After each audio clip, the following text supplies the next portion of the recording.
ભાઈ ભરતસિંહની આગેવાનીમાં આ તમામ ખેડૂત ભાઈઓ લગભગ વેચમાં કોઈ નહીં બોલતા ભાઈ, તમારી રજૂઆત હોય ને તો પછી સાંભળી. મહેરબાની કે વચ્ચે કોઈ નહીં બોલતા. ભરતસિંહભાઈ ખરેખર ખેડૂત અગ્રણી છે અને જ્યારે પણ નીચા ભાવ કહે છે ત્યારે એમની રજૂઆત યોગ્ય હોય છે અને એમની હિસાબે ખેડૂતોનો સાથ અને સહકાર મારે અહીંયા 6 વર્ષ થયા લગભગ એનો મહિનો છે. સૌથી પહેલાં મારે એની મુલાકાત કોરોના વખતે થઈ હતી. કોરોના કાળની વખતે લોકડાઉન હતું પણ આખું ગુજરાત બંધ હતું, ઘરની બહાર તમે નહોતા નીકળી શકતા.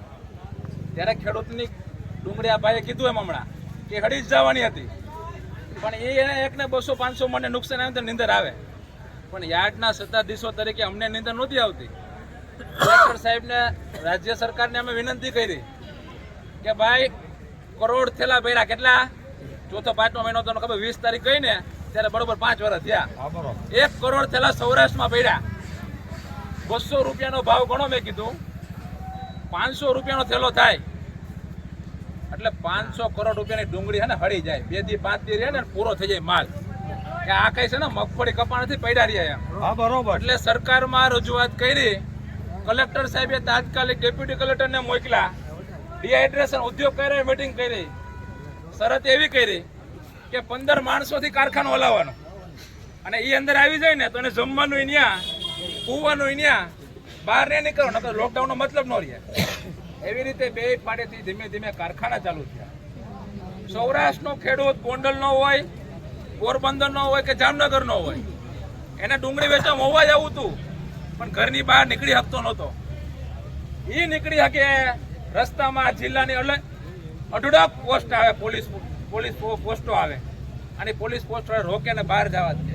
એમના માટે સરકારમાં મંજૂરી લીધી અને ખેડૂત જે ડુંગળી લઈને આવ્યો ને એ આરામથી મોવા યાર્ડની અંદર આવી શક્યો. અહીંયા વ્યવસ્થા જમવાની કરી અમે અને એના ગામ લગી જઈ શક્યો, કોઈ રોકી ન શક્યા. એક વખત વિજોપડી પોલીસ સ્ટેશનની જે પોસ્ટ છે ત્યાં 40 ગાડી રોકવામાં આવી કે ભાઈ આ કારખાનામાં જાય છે, યાર્ડમાં નથી જતી. જે તે વખતના PSI મેં ફોન કર્યો, ખટારાનો ફોન આવ્યો મને.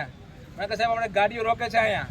મેં કહ્યું જવા દેજો મેડમ, આ યાર્ડમાં આવે કે ડાયરેક્ટ ફેક્ટરી જાય, આ ખેડૂતે પકવેલી ડુંગળી છે એટલે એને પૈસા થાય અને એના માટેનું મારી પાસે GR છે, કહેતા હોય તો કલેક્ટર સાહેબને વાત કરાવું. એટલે 2020થી ડુંગળીમાં ખેડૂત ભાઈઓ માટે સરકારે ખૂબ આપણે મદદ કરી છે અને એ વખતે 200-250 ભાવ મળ્યા. ઊભી ગાડીથી અહીંયા વેચાણ કર્યું, ડાયરેક્ટ ગાડીઓ વહી ગઈ. આજે ખેડૂતને પૈસા મળી ગયા. જ્યારે 500 કરોડ રૂપિયા ઝીરો થઈ જાય એમ હતા ત્યારે સરકારે આપણે મદદ કરી હતી.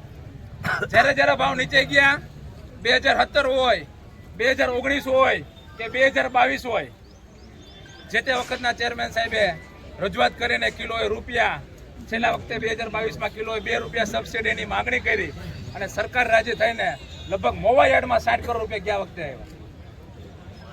ચાલુ વર્ષે અમે જાણીએ છીએ કે વરસાદ ખૂબ જ થયો, મગફળીના વાવેતર વધારે હતા, ડુંગળી બધાને લગાવી હતી પણ વરસાદ બંધ થાય તો ડુંગળી લગાવી. ડુંગળી લગાવવામાં મોડું થયું પણ થ્રીપ્સ ટાઈપનો રોગ જે 15 ડિસેમ્બર કે 20 ડિસેમ્બર આવી જાય અને 15 જાન્યુઆરી વાળા કોઈ પણ એગ્રો વાળા હોય ને એ મટાવી ન શકે એવો એટેક આવ્યો. પણ છોકરું નાનું હોય અને તાવ આવે તો 15 દી રિકવર થાય પણ મારા જેવડા હોય તો 5 દી થાય. એમ ડુંગળી નાની હતી, રિકવર થવામાં બહુ તકલીફ પડી. હજી તો આ બધી ડુંગળી આવી ને 200-250 મણના ઉતારા આવ્યા. હવે 15 દી પછી ડુંગળી આવશે ને 150 મણના ઉતારા ન થવાના, એમને ખબર છે. હકીકત છે ને ભાઈ, એ હું જાણું છું. 150 માં વેચે તો 22,500 રૂપિયા વીઘે થાય. કેટલા થાય? અને અમે કાલ લખીને મોકલું પરમદી સરકારને કે 35,000 થી 40,000 રૂપિયા વીઘાનો ખેડૂતને ખર્ચો છે. જો એટલા મળે ને તો એને કઈ મળે નહીં, એની મહેનત તો ઝીરો થઈ જાય. બરોબર છે. સરકારમાં લખ્યું, આ તમને વાત કરું છું અત્યારે ક્યાં હકીકત છે, તમે કહો ખેડૂત કેમ આ યાર્ડમાં થાય, તમને કહી દો.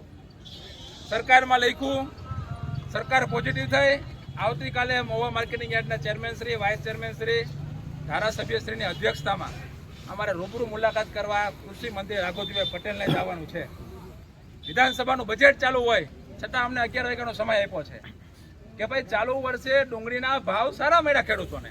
લાલની સિઝન પૂર્ણ થવા મારે છે પણ સફેદની સિઝન તો 60% બાકી છે.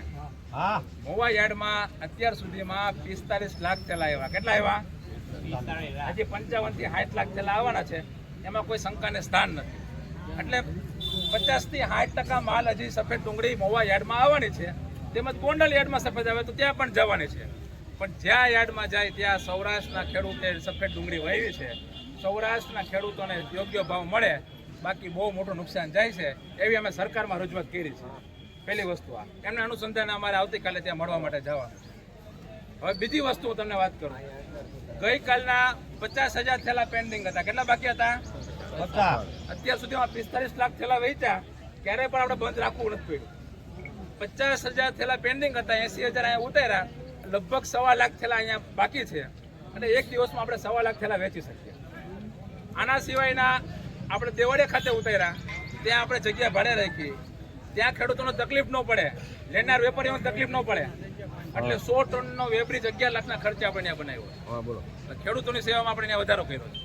પોણા 200 વીઘા જમીન ત્યાં ભાડે રાખી, વીઘાનો 20,000 રૂપિયા ભાડું આપ્યું.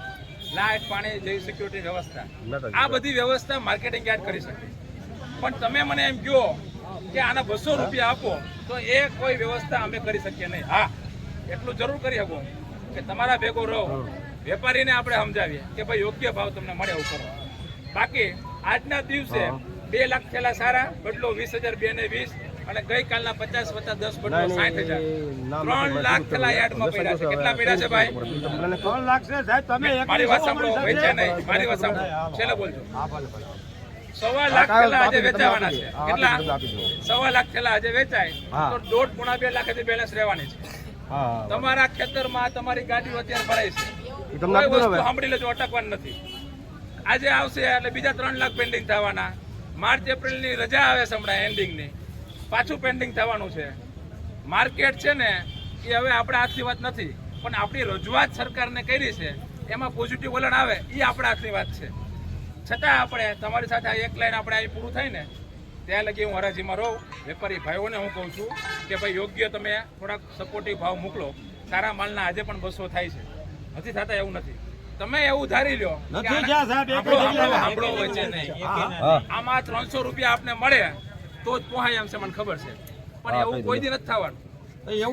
તમને સાંભળો, તમને સત્ય હકીકત તમને કહી દો, આ ડુંગળી તમારે સફેદ ડુંગળી તો જ વાવી કે 200 રૂપિયાની ગણતરી વાવી, હકીકત છે. બાકી 250 થાય ને તો આપણા નસીબ. બાકી આ ડિહાઇડ્રેશન ઉદ્યોગકારોને જે વેપાર છે એ ઉપર એટલું બધું પોષણ હોય નહીં. તમને બધાને ખબર છે અહીંયા 170 ડિહાઇડ્રેશન થઈ ગયા. કેટલા થઈ ગયા? 170 ડિહાઇડ્રેશન. 2 કે 3 મહિનાની સિઝન છે, છતાં અત્યારે લગી ચાલુ નહોતી. હવે ચાલુ થયા સસ્તા છે, કારણ કે પોહાણ નહોતું.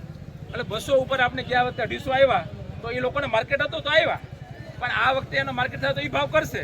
અને અત્યારે લગી ભાવ હતા. અત્યારે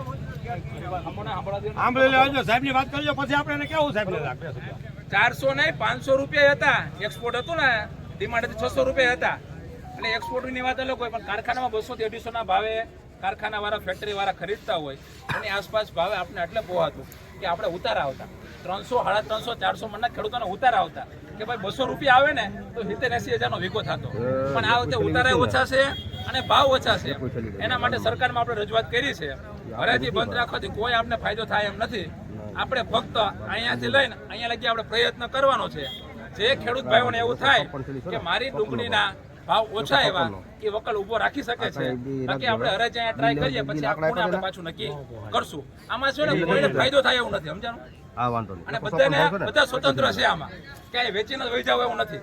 પણ હરાજી 2 મિનિટ પછી બોલજો. હરાજી બંધ રાખવાથી બહુ મોટું નુકસાન ખેડૂત ભાઈઓને થશે. અહીંયા ઉભેલા 500 ખેડૂતને, આવનારા 50,000 ખેડૂતને એવું આપણે કોઈ દિવસ થવા દેશું નહીં. પણ રજૂઆત છે એ આપણે તમારી કરી છે. સકારાત્મક સરકાર છે, અમને બોલાવ્યા છે, અમે જાય તમને સહાય મળે એવા અમારા પ્રયત્ન છે. અને ડિહાઇડ્રેશનની ઉદ્યોગવાળા ભાઈ, વેપારી ભાઈ સાંભળજો હોય તો તમને પણ આ બધા ખેડૂતો વચ્ચે હાથ જોડું છું કે ભાઈ યોગ્ય તમે ડિમાન્ડ મૂકો અને યોગ્ય ભાવે ખરીદો, જેથી અમારા ખેડૂતોનું નુકસાન થોડું ઓછું થાય. નુકસાન તો છે જ, પણ નુકસાન થોડુંક ઓછું થાય. તો એવા પ્રયત્ન આપણે કરીએ છીએ. હવે બોલો ભાઈ તમે સાહેબ ખાલી એટલું કરી શકો કે 2 દિવસ તમે મેસેજ નાખો એટલે ખેડૂત અહીંયા આવતો બંધ થઈ જાય. એનાથી કાંઈ ફેર ના, ભલે બંધ થઈ જાય, હાલે કાંઈ નહીં થાય. બરોબર છે, તમારી વાત રાઈટ છે. પછી હારો માલ હોય તોય હું તમને કહું 70 માં કાપી નાખો 50 કાપી નાખો. નબળો માલ હોય તોય તો એના ખાલી 200 રૂપિયા અમે નથી કહેતા કે અમને 500 જોઈએ એમ ખાલી એક 200 રૂપિયા કયો ખેડૂતની મજૂરી પોહાય એમ. પોહાય તો 210 આપશે. એમ અમે બરોબર, એટલું હું તમારે હારે રહું છું હરાજીમાં. આ લોકો આવ કાપી જ નાખે તો ખેડૂતને કરવાનું હું એ ખેડૂત હાપી ગયા, હાથ બાકી હાપી. કોઈ બોલતો નથી એ હાપી ગયા બધા, એ બધા હાપી ગયા. બાકી તમે મિલકત નાખી શકો એટલે ખેડૂત જાતિ સુધી એડમાં ન આવે. ખેડૂત કોઈ એવો નથી કે એડ ચાલુ કરી જોઈએ. તમે ખાલી મેસેજ નાખો જાતિ સુધી ખેડૂત કોઈ નહીં આવતો એટલે ખેડૂત ન આવે. અત્યારથી ગાડી બંધ થઈ જાય ટોટલ. પોહાતું બંધ થઈ ગયું. એની પહેલા પોહાતું. ત્યાં મંદિર આવી ગયું.